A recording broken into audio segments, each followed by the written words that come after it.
Hi everyone, thanks so much for joining us. My name, for those of you that I haven't had the pleasure of meeting, is Kris Brazier. I'm the Group Event Director of a trade show called Commercial Kitchen. And one of the great things about what we've done is that we've been able to work with wonderful people like the Burnt Chef Project, who are talking about really important things that affect all of us, but of course, in their case, specifically chefs.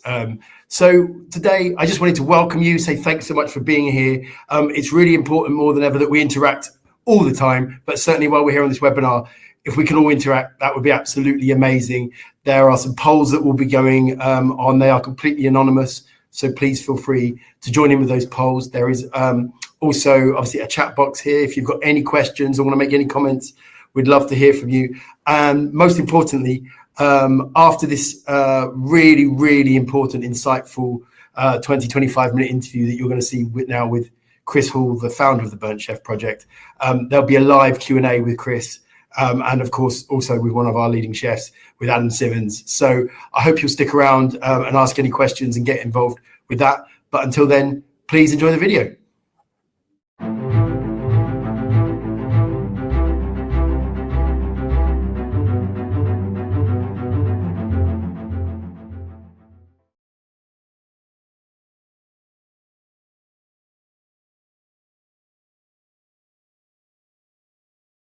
Yeah, well, the Burnt Chef Project, it's a non-profit clothing awareness training business, basically, that's designed to not revolutionise, but designed to guide the industry in terms of the conversations of mental health and tackling mental health stigma. It was born purely on the basis that I'd worked in the industry for coming up 12 years now, and many of my friends who are chefs and front of house staff and general managers had experienced mental health issues, and it was always quite curious to me. But it wasn't until I was in my late 20s when I had call it a personality crisis, and I had to go get cognitive behavioural therapy for it. And I did so completely off my own back, completely under the radar, with shame, because I felt like it was this big dirty secret. And then from then on, I don't know, things just sort of clicked into place. I just felt like it was my duty to try and raise some awareness for this particular subject matter. I wanted to provide open conversation, but also at the same time try and pay for funding and fund training so that people can become more aware of this subject matter, and that we can provide tangible skill sets and tools to both individuals and management teams on how to address this.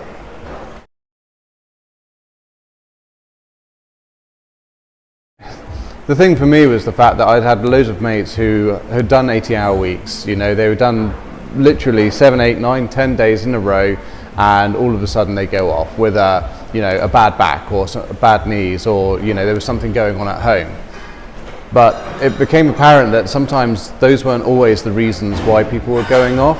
And when I started taking photos to try and raise a bit of awareness for mental health issues within the industry, and just generally raise awareness for mental health overall, I was getting met with a lot of resistance.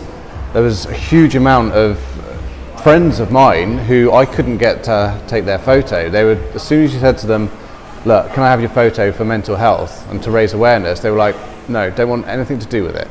And there was this interesting culture whereby this particular subject matter wasn't discussed. So for me, that was like a red rag to a bull. Obviously there was something that needed addressing. It was causing issues where people were having to take time off work and then say that it wasn't necessarily for mental health issues. And that was it. I was just set on my path to try and make sure that people knew that it was okay to have mental health issues, and how basically to look after themselves and how to discuss it with their employers, and get a guided way out of that, really.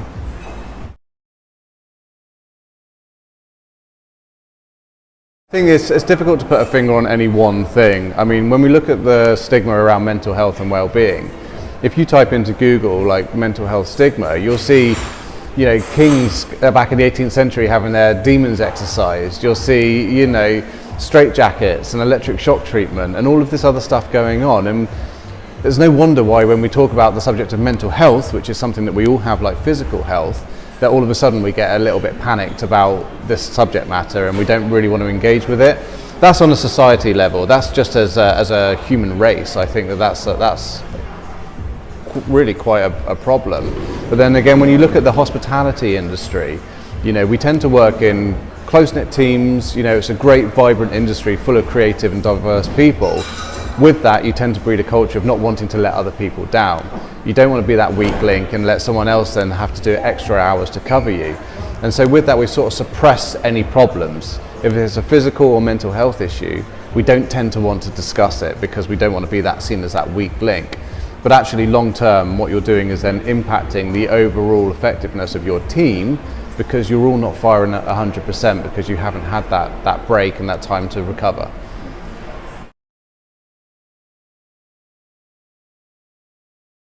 I think it's a 50-50 split between individuals and employers.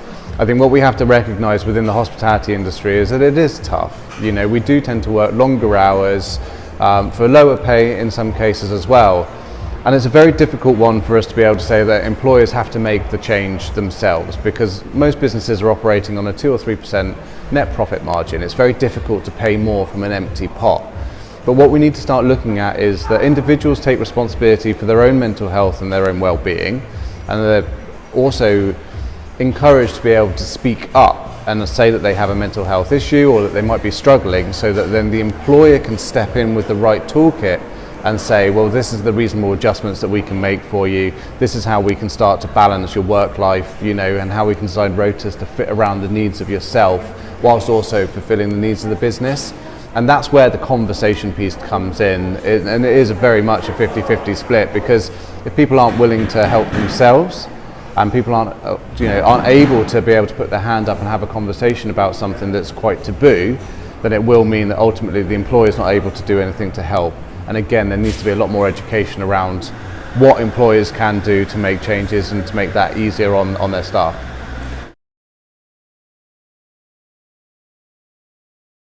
Yeah, I think so. I mean, again, with mental health, if you've got a broken arm, you can see it. You know it's there, you know that it's causing you issues, it's visible to everyone else around you, so adjustments can be made in order to be able to cope with that particular issue.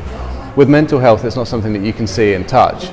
Again, it's a big taboo, because you don't want to have a conversation necessarily about mental health because you feel that it might make the situation worse, or you don't know the severity of it. So by building a framework with regards to policies, it allows then employers to be able to say, well, this is what happens within regards to any health issue, but mental health as well.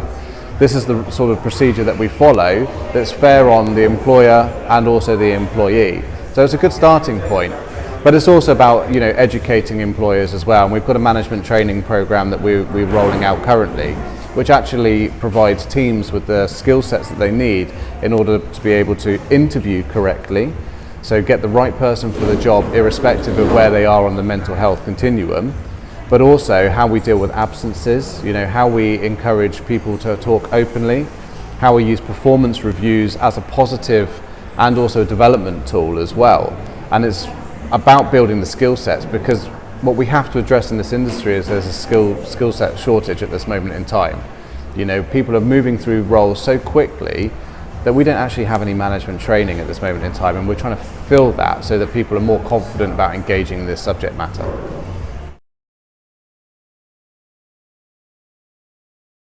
Yeah, I mean, as with all policies, you have to continually review the effectiveness on them, because if your policy is not effective and it's not working, there's no point in having it. It's a wasted piece of paper and it's a waste of time and resources. And it's the same with things like stress audits as well. Again, big thing that people don't know about within this particular industry, or not often, but the HSE have designed stress audits whereby you can actually rate the level of stress on the business, and you can put in, again, criteria of how you deal with different stress levels. So things like that, and to be able to rate the efficiency of it, make sure that they're actually working and make sure that the improvements are working. I think those are the key things. Again, if it's just put in place hoping that it magically does something, you're going to be disappointed.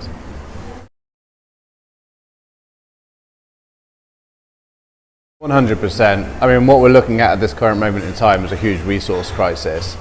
And we're just about to, in fact today we've closed a survey to try and find out exactly why people have left the industry, what we can do in order to get them back, and how the people who are left in the industry feel.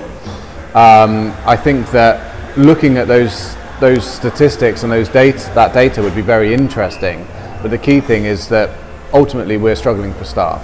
And when we look at the reasons why, just generally we are struggling for staff at this moment in time, it's because of the work-life balance, it's because of the wages. And I think overall it's the impact of people's mental health and overall well-being that's causing people to take perhaps a shift and look at other industries. So in order for us to be able to run more profitable businesses within this industry, to be able to run more effectively and to have happier and healthier teams, we need to be looking at an overall cultural shift with how hospitality is run.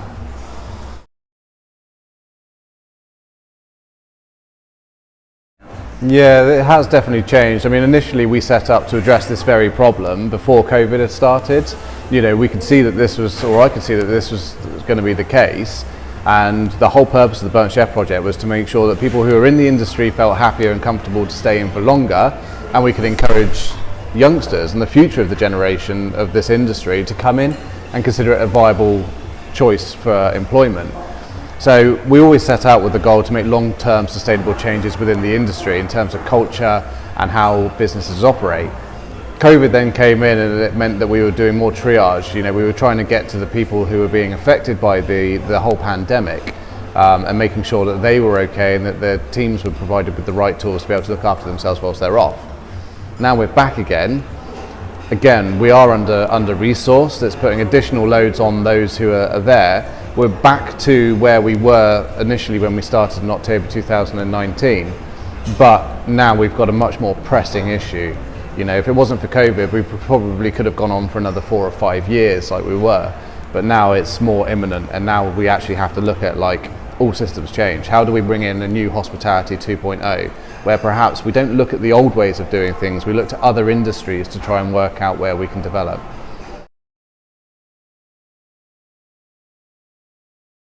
Have to be costly. You know, the simple one would be making sure that when your staff finish at 11, they're not then starting a shift at 7:30 in the morning, you know, and they're getting at least 11 hours off. Because if you run that sort of system and you run that for any period of time, you're going to notice cracks starting to show. Another thing is that on our days off, we're always expected to be contactable or to come into work to help. We can't keep our stress levels that high on a continual basis. If you work 10 days and now all of a sudden you've got 2 days off, you're being called into work or contacted by work and expected to reply. Again, you're not going to get that time off to recuperate that your body and your brain needs in order to be able to be efficient when you come back.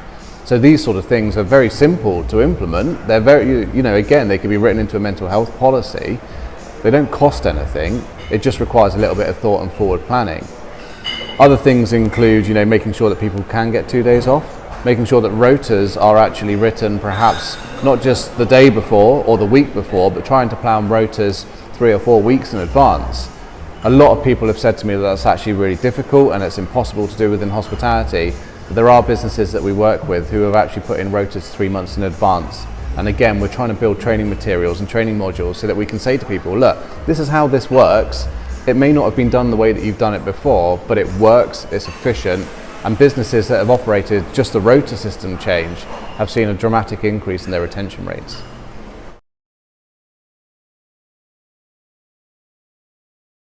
Yeah, I mean, I think what we have to realise, and this is why I think this subject's so difficult to tackle and it's not been done up until recently, is because there is no one size fits all. Every single business will have its own unique challenges, and every individual within that business will experience their own unique challenges as well, whether it be with physical health, mental health, financial matters, whatever it might be. So it's very difficult to say blanket cover, this is what was going to work for everyone. So a husband and wife team, you know, working in the middle of nowhere may be different to a multi-site organisation working in the centre of London due to being able to pull resources in and utilise the location geographically that they're in, and also budgets. So just being mindful of making some of the changes I've already suggested, such as the rota changes, not contacting people on their days off, is the first key. But I think the big crux of it is that when it's costing between £3,000 to £5,000 per person to recruit, train, set up on payroll, you know, cover all wastage costs, all of this cost, it's cost about £5,000 per person in order to do that. Perhaps where we need to be looking is at not the quick fixes, but how we recruit in the right way, how we make sure the person's the right fit for the job, how they're upskilled well enough as well. And yes, it might take a little bit more time and it might cost us a little bit more in the short term, but overall, if we retain that member of staff for 2, 3, 4 years, it's only a one-off cost. Whereas at the moment we have some businesses who are operating anywhere between 75 to 130% turnover rate within the course of the year. Now, if you've got 100 members of staff in a large organisation, turning over, say, 100 members of staff in 1 year, or 120 members of staff in 1 year, then that's going to cost you £5,000 per member of staff. You can quite clearly see how the profit margins are going. And the same applies also, if not more so, to the smaller businesses, because it's going to be harder for them to recruit and to make sure that that cost is covered. So getting the right person, setting the right structures in place now will save you a lot of hassle and a lot of cost later on.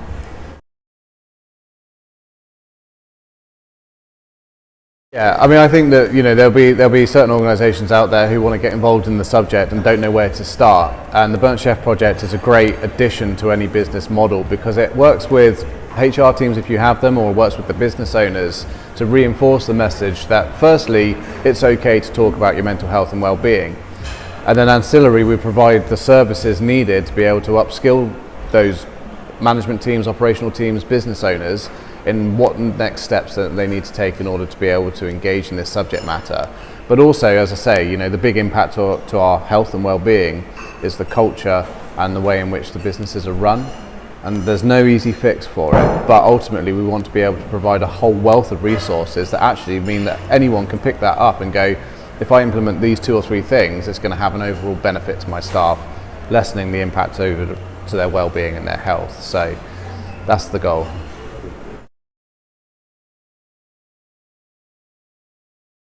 So I think you're always met with resistance in this industry because the terminology which I come across a lot, and I love it because it's a good challenge, is the industry is the way it is, it will never change.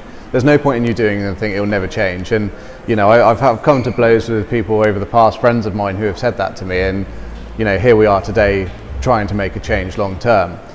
One of the big things that we came up with in the early days was great, you're creating awareness around the subject matter. It's awesome that people are feeling more comfortable to talk about their mental health now. Now we've got 8 members of staff who are disclosing that they've got mental health issues. What are you going to do about it? Like looking at the Burnt Chef project for a resolve. So from there, it's this sort of interaction and feedback that allows us to be able to put in steps to actually help. So from that was born the Burnt Chef support service. So it means that any individual who wants to talk openly about their mental health and well-being can do so free 24 hours a day using our free text-based support system. And unlike an EAP, you're not waiting to get a response. You can literally text Burnt Chef to 85258 and you'll have a trained volunteer text you back within 5 minutes, and they're overseen by clinical psychologists. And all of a sudden then you are having an open conversation about your mental health and well-being, and they'll signpost you to additional sources, such as the partnership we've just put in place with the Drinks Trust, which also then now provides free counselling via a telephone system, and also free managerial advice, free debt advice, free marital advice. So we're really bolstering the support that we're offering to individuals and also management teams. With that then, again, we're getting a lot of people turn around to us and say, great, now you're supporting the individuals, but what about us? Like, what about the management teams? How can we then develop ourselves in order to be able to address this particular issue? So that's where the Burnt Chef Academy comes into play. It's building the training modules and providing them to free for the industry, at quite a significant cost. But we feel it's necessary for the long-term sustainability of this industry to be able to have training modules on effective communication, on managing mental health in the workplace, mental health awareness, stress resilience, nutrition, all of these really key fundamental pieces that allow individuals and management teams to start to learn more about this subject matter so that they're a little bit more confident moving in. Moving forward, there's a lot more that we can do. Building peer support networks is next on our agenda. We're working quite closely with colleges as well, so we've trained over 18 colleges, about 700 students so far in general mental health awareness, but we're working on an apprenticeship to do with resilience, so that when they come into the commercial industry, they're a little bit more perhaps aware of their own emotional intelligence, and so that they come in being able to cope with the stresses of the normal hospitality industry. And we're continually developing new and innovative ways of looking at this and trying to address the different areas of it.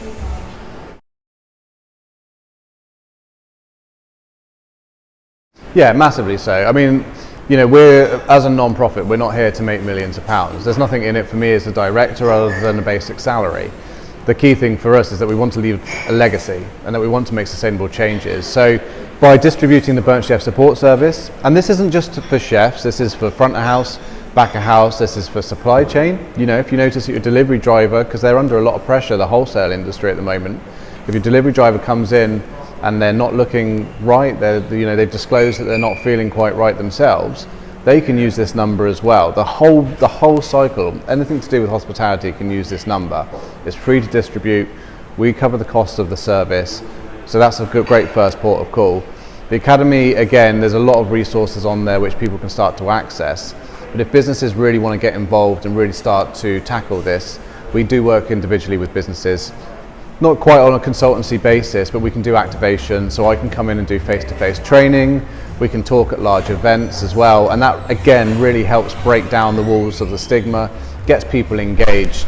And also they can purchase the merchandise from the store as well, which again, you know, it tends to open up a lot of conversations. You know, what's that about? Like, why is that called the Burnt Chef Project?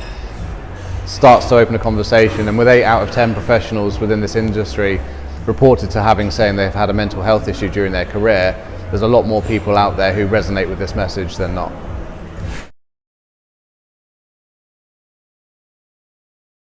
100%. I mean, I think the key thing at this moment in time is that the subject of mental health is very much at the forefront of everyone's conversation. But rather than this be a flash in the pan, this is a sustained conversation. So for any larger businesses out, or even smaller businesses at this moment in time that want to get involved with us, they can support us through fundraising, through donations. They can work with us on an individual basis as well, so we can come in and do training with their teams on mental health awareness and also managing mental health in the workplace. Plus the additional modules that we're building at this moment in time. It costs a lot of money to be able to put these services in place, and at the moment everything is self-funded. So we're really looking for people who share our vision, want to commit to making this industry healthier and more sustainable long term, and joining us on this journey really.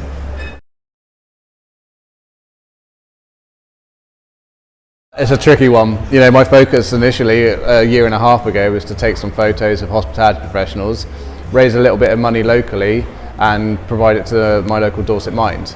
You know, that was my only goal, and I was going to go back to my day job and carry on. So, you know, little did I know that I'd have to quit my job to be able to focus on this full time, and we would now have international recognition across the industry and people contacting us from places like Australia, South America, Canada. You know, that for me has meant that we've had to pivot and shift quite quickly to fit the needs of the industry. My key focus is continuing this conversation, is providing more support for the individuals, so bolstering the services that we have in place in terms of counselling, in terms of immediate response services, not just nationally but internationally. There's still a lot of work that needs to be done in certain countries like Australia, for example, where we get contacted a lot. We are doing a Burnt Chef support service in Canada and America, which will be custom branded so that we can then track the metrics and the data of how many people are using it and what for, so that we can get a better insight into what's happening in different parts of the world. Yeah, I think the key thing is to build more training material, make sure that we're bolstering the industry as much as possible, and ultimately ushering in a change. For me personally, I'm very keen on working with more businesses one-on-one to be able to celebrate the businesses that are doing well, and look at how well they're doing with their retention, what are the key things that are working well for them, and being able to help other businesses implement those changes. And that's one of the ways we're doing that, is looking at long-term building and accreditation as well, so that there'll be certain metrics that we can go in. We can look at what the business is doing currently in terms of some of the things I've mentioned today, and then we can help with guidance and training to implement new changes and new structural changes into the business to make sure that that business is starting to change their momentum, if you like. So that again is going to be a key area of focus.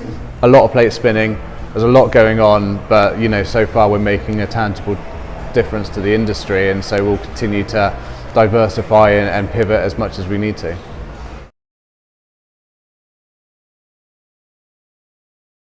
I think just take a step back and look at things from a slightly different perspective. We are very reactive in this industry. You know, we're always, service comes, we're dealing with it in the here and the now and the problems that are associated with that. Resource crisis comes, we need people quickly to fill that gap. What we need to do is take a step back. We need to look at our team members. In fact, we need to look at ourselves first and just check in with ourselves. Ask ourselves how we're doing. Monitor the things in our life. Are we eating right? Are we exercising right? Have we got a good work-life balance? Are we taking good care of ourselves? Are we leading by example? Then we need to look at our teams and become more aware of our teams. How are they performing? How are they handling with things on a day-to-day basis? Are they struggling in certain areas and they need to be upskilled? Are they just need sometimes an arm around the shoulder and say, are you okay? Would you like to talk about anything? Those are very small things that we can do to start to make changes. And I think as business owners, again, and management teams, we need to start looking at the way that perhaps, not necessarily the way that things have been done before, looking at what the problem is, what our perceived solution is and how things have been done before, but then also how else can we do that? Because there's more than one way to skin a cat. And I think that ultimately, if we start looking at things from a slightly different angle, solving it from problem first, rather than just following the same old frameworks, then I think again we can start to make a long-term sustainable change.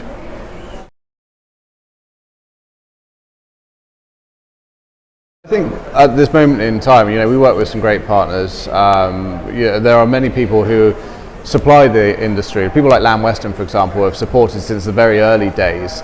They're positioning themselves in the market as a supplier who genuinely cares about the industry and the overall sustained approach of it.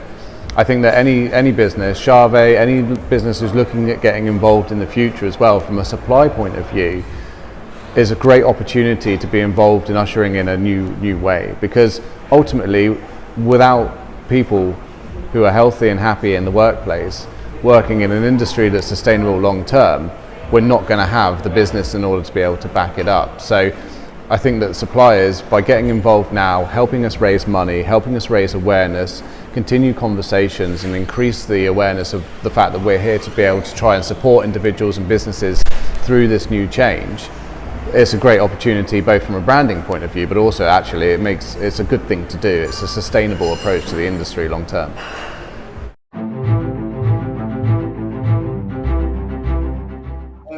Kris, I just wanted to start by saying that was an amazing video. Thank you for sharing it with everyone. As you probably saw in the chat, a few people were asking if we'd be able to share it with it. And I think the plan is that we're going to share it with everyone that we can, so that you can watch it yourself, take some time over it, or indeed share it with your teams, your employees or your employers. So as you can see, Kris Hall, the founder of Burnt Chef Project, is there waving at us. And we're also absolutely delighted to be joined by one of our very best chefs, and no less Burnt Chef Project ambassador, Chef Adam Simmonds. Hello, Adam. Hi, how are you? I'm very well. Thank you for joining us. Thanks for having me. Absolute pleasure. If anyone doesn't know, you've been living under a rock for the last 20 years. Can you just give us a brief rundown of some of the amazing places that you've worked and some of the amazing people that you've worked with, please? Yeah, so I started at Gavroche when I was 17, 18. I then went to work at a couple of the big hotels in London, the Ritz, the Lanesborough. Then I went to America for a little bit. I did a year out there. That was more of a lifestyle change, I think, more than anything. I came back, went back to London for a bit, then went to work at the Manoir. I took my first head chef job at 32 at the Greenway in Cheltenham. From there, I went to Anisea Hall in Wales, where we achieved the star of 4 rosettes and many other accolades. Left there after 3 years, came back down south to Danesfield House. Recreated what we got in Wales over a number of years, was there for 7 years, left there to open a pop-up that took a little bit longer than I anticipated. Opened the pop-up, did that for a year, and now I'm looking to take on a role within my own business again, in a nutshell.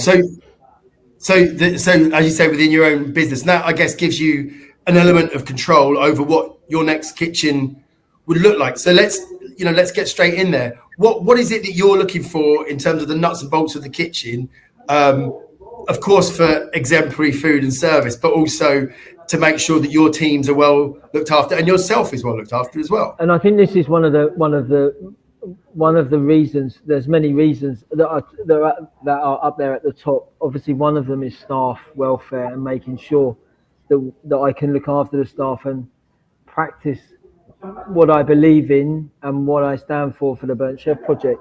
I think it's so important. I've taken jobs where things haven't worked out because of what people have said would happen, change and stuff, and they don't really want change. So now the only way I can do that is to get funding for my own business, which is what I'm working for. But within that business, the investors need to understand that an element of it is going to be around staff welfare. It's going to be 60% plant-based food, 20% protein, meat, fish, etc. It's going to be. I want somewhere where it's going to be tranquil for the staff to come. It's going to be shut 3 days a week, potentially to start with. Kris and I have spoken about a number of different aspects of reducing the hours for staff and making sure they're looked after. Giving them a safe place to be able to speak if they have mental health. All of these processes that we speak about through the Burnt Chef Project that are so close to me personally also. It's about time, and the change has to come from somewhere, and it has to come from the people that are leading, and hopefully I'm going to be one of those people that can do that. Absolutely. I hope you don't mind me asking, and I'm not looking for you to name any names, but given your wide breadth of history across different countries and different restaurants and different chefs, I take it that your experiences as you were learning your trade, they weren't always exemplary and not the way that we want practices to be maybe now, and certainly when you've got your own kitchens in the future. For sure, when I started, it was as we know, it was a different era back then. I'm not saying it was acceptable, but what happens is that you're going to these kitchens where you want to learn your profession, and for whatever reason, I need to be careful how to word this. The situation is that it's not favourable for staff sometimes. Having said that, and I've openly admitted, some of the reason why I involved in the Burnt Chef Project, other than I believe in it, is that change and to stand up for change. I sometimes in the kitchen, some of my behaviours weren't favourable, and I've mentioned that, and that's not something I'm proud of. But we can all change and want to change, and I'm one of those people that wants to change and make it a better industry. I've been cooking for 32 years, and I love it, and I wouldn't do anything else. But it's about time we stood up and be counted as an industry and said, no, that we need to put a stop to this, and we need to make the change in order for it to become one of the best industries to work in again. And Adam and Kris, do you feel like change is already happening? Do you feel like, obviously, Kris, you're speaking to so many operators all the time and so many chefs all the time, and Adam, obviously, you're there at the coalface. But do you feel that in the last, say, 5 years, there has been improvements as an industry overall, or are we now, or is now the time that we actually have to start? From my own personal perspective, I mean, the industry's changed a hell of a lot in the last 10 years and 5 years. It's definitely become more PC, which is right. We are starting to look at employee welfare now as being one of the key components.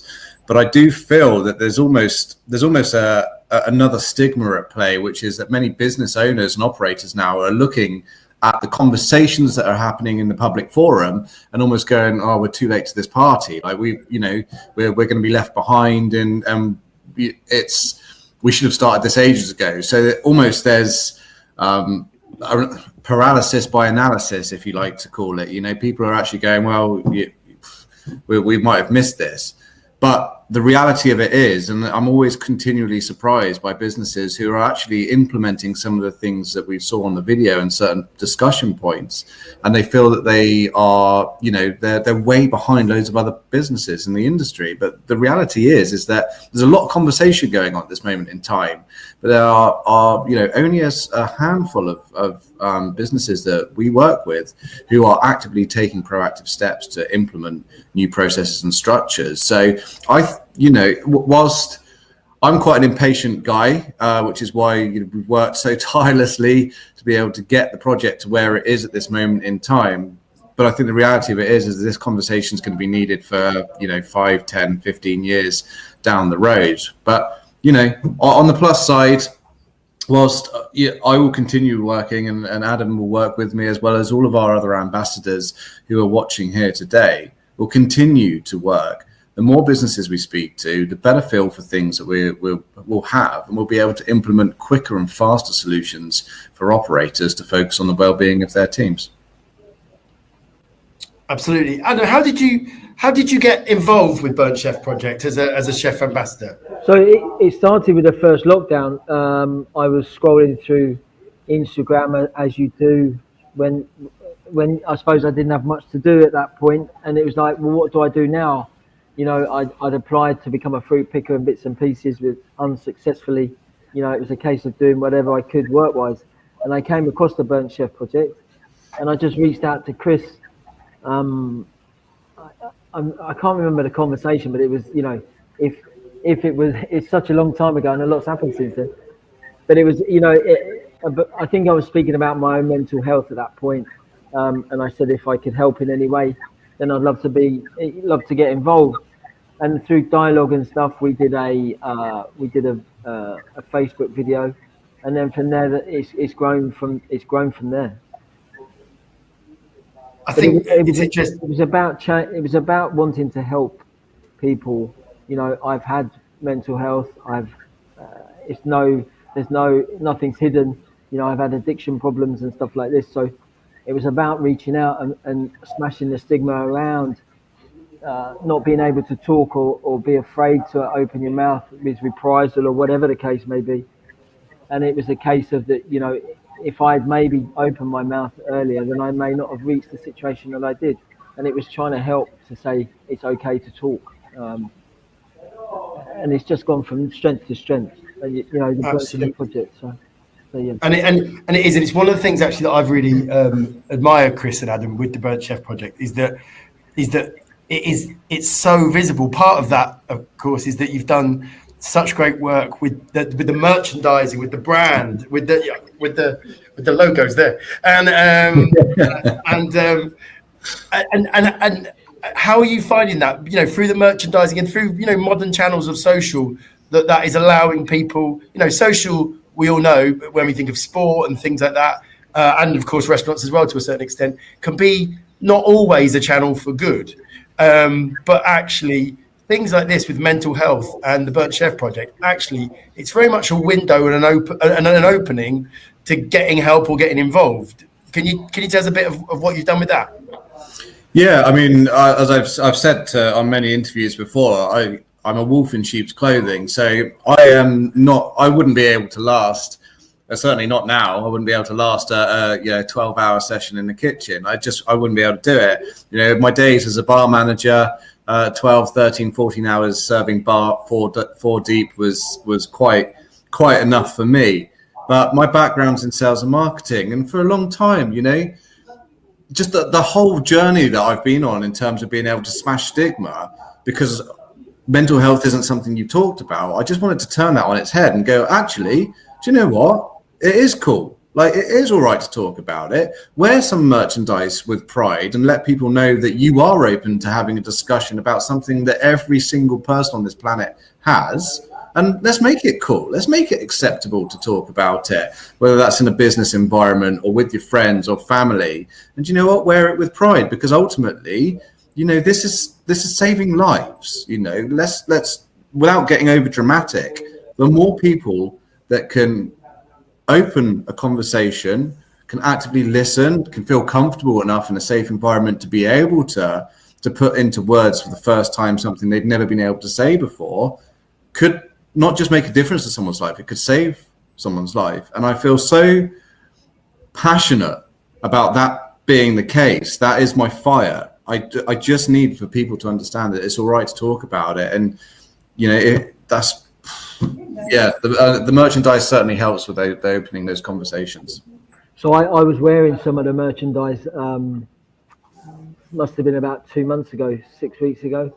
and somebody stopped me and asked me what it was about. Just completely, I had the hoodie on, and it was just like, what's that all about? And it was, it's like I was almost stopped in my tracks because I wasn't expecting it. For some reason, I wasn't expecting it. I don't know why. And the conversation must have gone on for about 10 minutes. So it's one person that you've reached in the street already, and how many more? How many more can you reach? I had a curry with a friend on Friday night, and I was wearing this. I promise I've watched this, isn't it? But and he asked me what it was, and he doesn't work in hospitality, but it opened up a conversation about mental health and anxiety and things like that. And he actually wanted to know, oh my gosh, like, is there something I could do to help or be involved? Even though he doesn't work in hospitality, everyone's got certain skills, and when they find something that connects to them, the people want to be involved. I hope you don't mind. I want to go. Some of this has been happening in the chat while we've been here, but we got a question quite early on, and I think giving out some real practical advice. So, not meaning to go over what's going on in the chat, but certainly someone who's kind enough to join us today said, "What's the best way to deal with a bad day?" Now, we all have bad days, but if we can give out some advice that is tangible advice that helps people, helps all of us, then let's do it. Adam, Kris, what's your tips for dealing with a bad day? I think yeah. Well, Adam and I have spoken about this many a time. I think for me, the most powerful one, if I had to just give one, and I'll let Adam take over after this, is just acknowledge that you're having a bad day. Like, the first and foremost, is just be like, okay, it's a day, and it is, it's not gone according to plan, but what's next? How do I reset from this? What are the next steps? And Adam, I think perhaps you can talk about what works well for you, because I know that you've successfully implemented quite a few changes, haven't you? Yeah, I think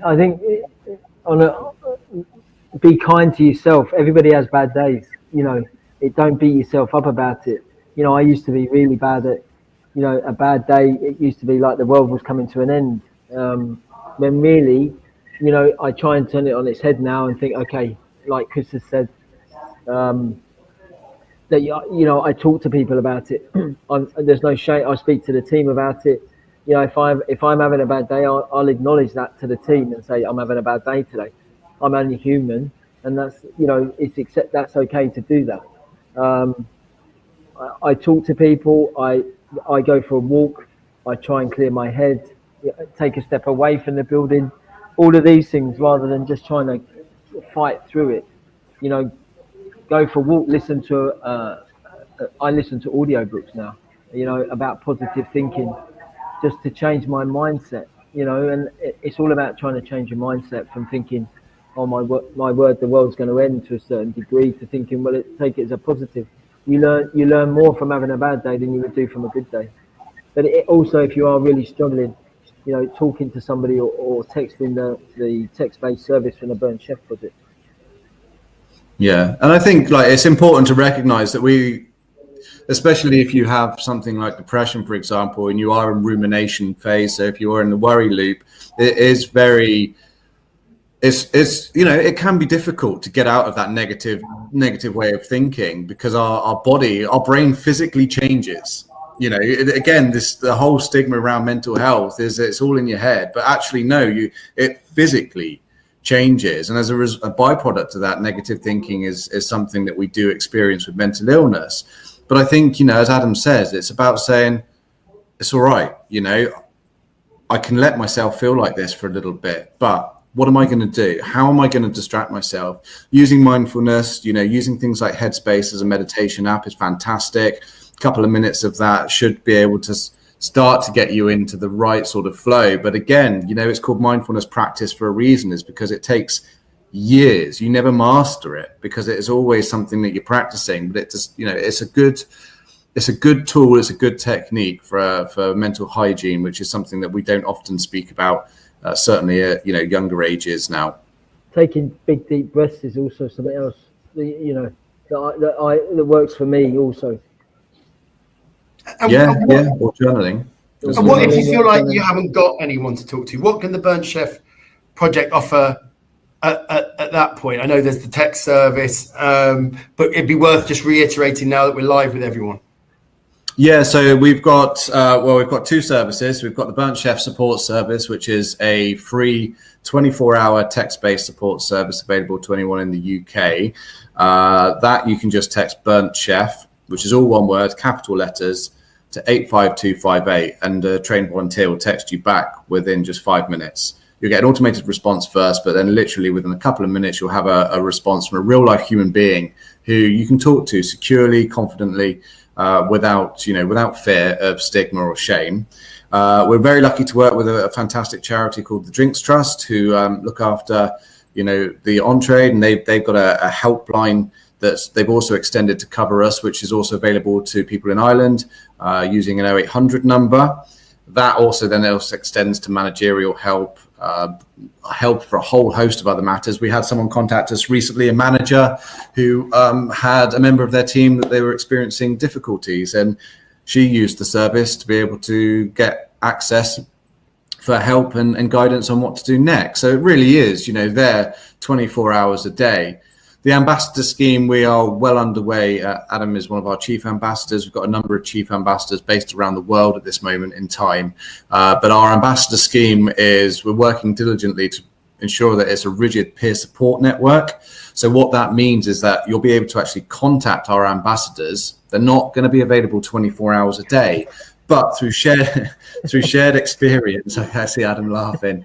It's important to be able to have multilingual ambassadors in all sides of the world who can engage with you and can show empathy and show that they understand from being in the industry, whether that's you're working in HR for hospitality, whether you're a qualified life coach, or if you're a chef or a waiter, waitress, whatever it might be. It's important that you can actually have a meaningful conversation with someone who may have been through something similar or may understand, and that in itself has proved massive. I mean, just people who text in, 92% of people who've used the Burnt Chef support service say that they feel better after having a conversation with someone. So, never underestimate the power of that. But I'm going to continue working my socks off until we have got this absolutely nailed. And then we have other sectors looking at us and going, okay, we should be following this lead now. Great answer. I think we're getting a few questions coming in now on the chat, and we're going to get through as many as we can. If there's anything, of course, that we can't get through today, if you email info@burntchefproject.com. They're also on Twitter, on Instagram, on Facebook. If you go to www.burntchefproject.com, there's lots and lots of amazing resources there. A really good question from Jimmy. Kris, what's in the pipeline for Burnt Chef Project?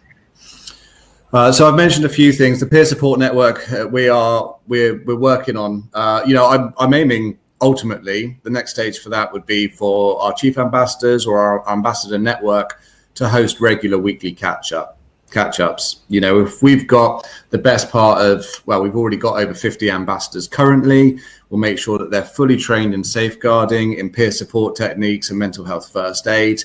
And then we'll host weekly catch-ups for people to be able to drop in a group format and a confidential group format and be able to talk and openly discuss and feel like they're part of something whereby they're not going to get any stigma or shame thrown their way. So that's the first thing that we're working on. I suspect we'll have that ready to go in the next 2 to 3 months. Moving forward with that, we are applying at this moment for grants to get some funding so that we can train college lecturers in mental health first aid.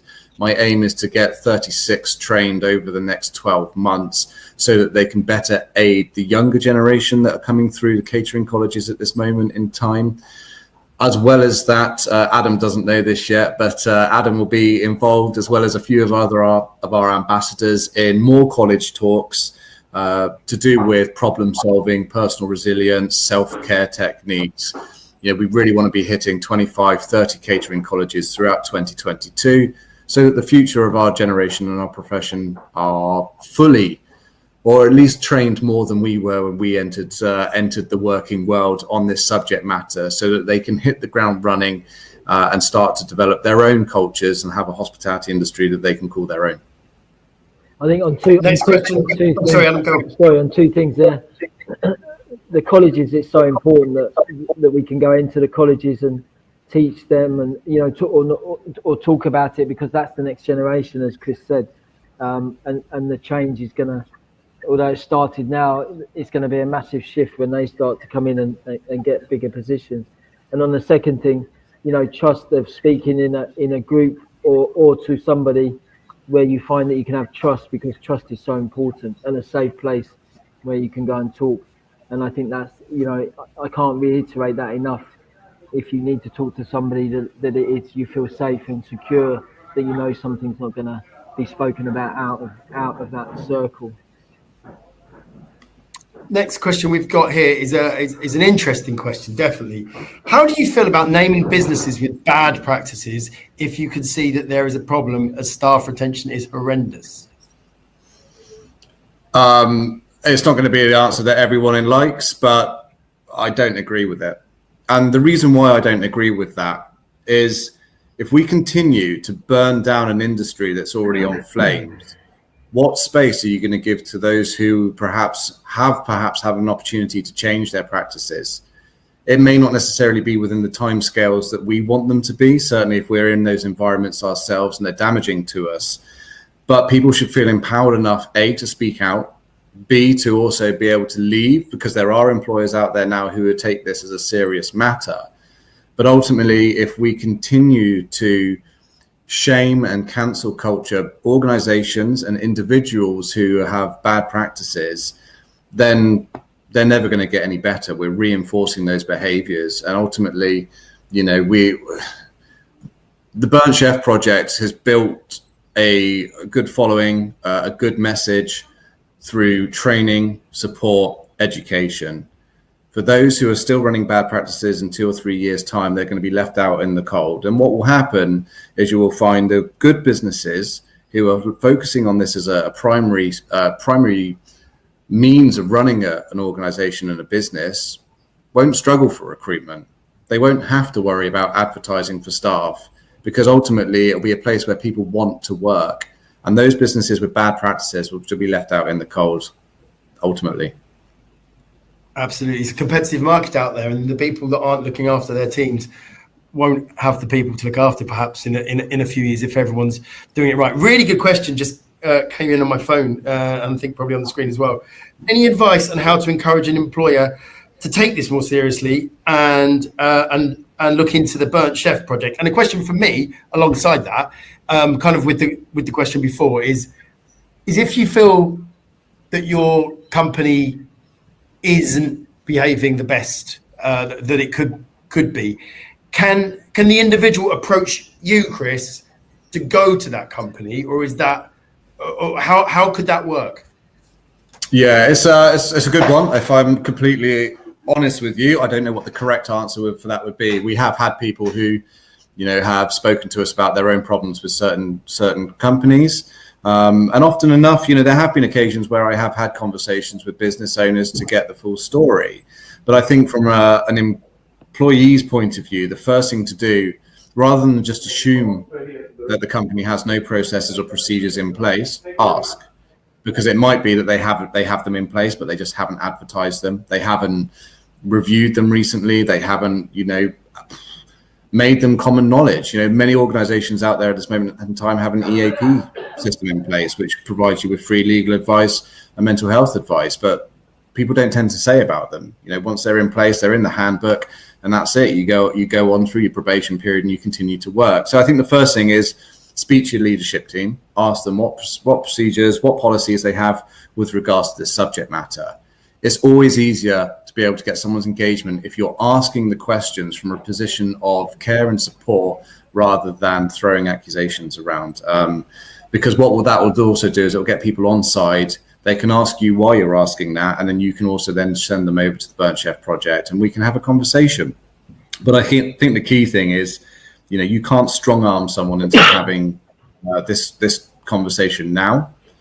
People are going to work at their own times. They're going to have their own priorities that they're going to be focusing on. So, softly, the voice of the Burnt Chef Project is growing daily. We're getting great support from people like Charvet at this moment in time as well. And all roads will start to point back to us as one of the sort of leaders in this field to try and help, raise awareness and provide the right supportive measures to improve company cultures. So, if at this moment in time it's of damage to you and you feel that you are being compromised, then yes, certainly raise it. But also, I think sometimes we can be guilty in the working world of feeling like we have no other choice but to stay there and stay through this. But we work in the third largest sector that employs 3.2 million people. Especially now at this moment in time, there are a lot of vacancies with businesses who are starting to make the right changes and do things that are supportive. And we work with a couple of them who go out of their way to ensure that their teams are well looked after. So they do exist. Excellent. I think unless anyone's got any more questions, we're kind of coming to the end of our time today, which is such a shame. But it's really important to know that these resources are out there all year round. At burnchefproject.com or info@burnchefproject.com. There's so many resources, whether you want to donate or buy a hoodie, or you want to share those links with your friends, or you want to use them yourselves. Please go and look at these great resources that are there for this great project. All that I need to do now is obviously say a massive thank you to Chef Adam Simmonds. Thank you very much. Thank you so much. Great chef ambassador, and for joining us today, and of course to the founder, to Mr. Kris Hall, and most of all, thank you to all of you that have joined us, and to our friends at Charvet as well. I hope our paths will meet again soon, and until then, stay safe, stay well, everyone, and have a good day. Thanks, everyone. Thank you. Thank you. Bye bye. Cheers. Bye bye.